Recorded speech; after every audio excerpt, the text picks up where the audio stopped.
Sasikanth, senior consultant plastic and cosmetic surgeon. చాలామంది question వేస్తుంటారు, liposuction అనేది అబ్సల్యూట్లీ సేఫ్ ప్రొసీజరా?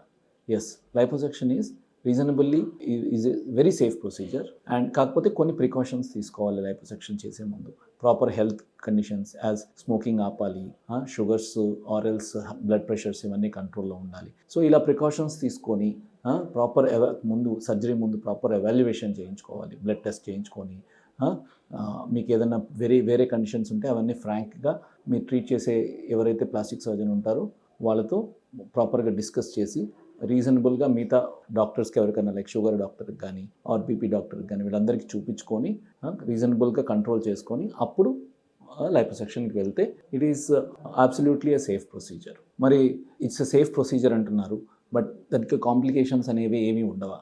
Yes, any procedure including liposuction అయినా సరే కాంప్లికేషన్స్ అనేవి ఉంటాయి. సో ఏం complications? So most common complications ఏంటంటే సీరోమా ఫార్మేషన్ అని ఉంటుంది. సీరోమా ఫార్మేషన్ అంటే ఏదైతే మనం చర్మము కింద ఫ్యాట్ తీసేస్తామో ఒక ఖాళీ ప్రదేశం ఏర్పడుతుంది.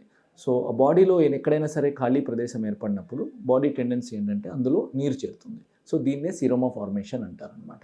సో ఈ సీరోమా ఫార్మేషన్ అనేది ఒక కాంప్లికేషన్ అవ్వచ్చు. అలాగే ఎఖైమోసిస్ అంటే ఒక్కొక్కసారి మనం చర్మం కింద ఫ్యాట్ తీసినప్పుడు కొంచెం చిన్న మైక్రో వెజల్స్ ఉంటాయి చర్మం కింద ఉండే వెజల్స్, ఇవి బ్లీడ్ అయ్యి ఎఖైమోసిస్ అంటారు. చర్మం కింద కొంచెం డార్క్ పిగ్మెంటేషన్, డార్క్ కలర్ రావచ్చు అనమాట. దీన్ని ఎఖైమోసిస్ అంటారు. ఇది over the period of time కొంచెం రిజాల్వ్ అయిపోతూ ఉంటుంది. సో ఈ ఎఖైమోసిస్ అనేది ఒక కాంప్లికేషన్. కాంటూర్ ఇర్రెగ్యులారిటీస్ ఉండొచ్చు. కాంటూర్ ఇర్రెగ్యులారిటీస్ అంటే ఒక్కొక్కసారి హెచ్చు తగ్గులు ఉండొచ్చు అనమాట. మనం లైపోసెక్షన్ చేసినప్పుడు ఒక చోట కొంచెం ఎక్కువగా ఉండొచ్చు, ఒక చోట కొంచెం తక్కువగా ఉండొచ్చు. ఇది కూడా ఒక కాంప్లికేషన్ అనేమో ఒక చిన్న సైడ్ ఎఫెక్ట్ అనుకోవచ్చు. అలాగే కొన్ని మనం కేర్లెస్గా అంటే సరిగా ఎవాల్యుయేట్ చేయకుండా ఉన్నప్పుడు ఒక్కొక్కసారి కాంప్లికేషన్స్ ఏమవుతుంది, ఎస్పెషల్లీ ఇప్పుడు లేటెస్ట్ టెక్నిక్స్ లేజర్ టెక్నిక్స్ వచ్చినప్పుడు ఒక్కొక్కసారి ఎక్స్ట్రీమ్ హీట్ యూస్ చేయడం వల్ల లోపల స్కిన్ బర్న్స్ అయ్యే అవకాశం ఉంటుంది.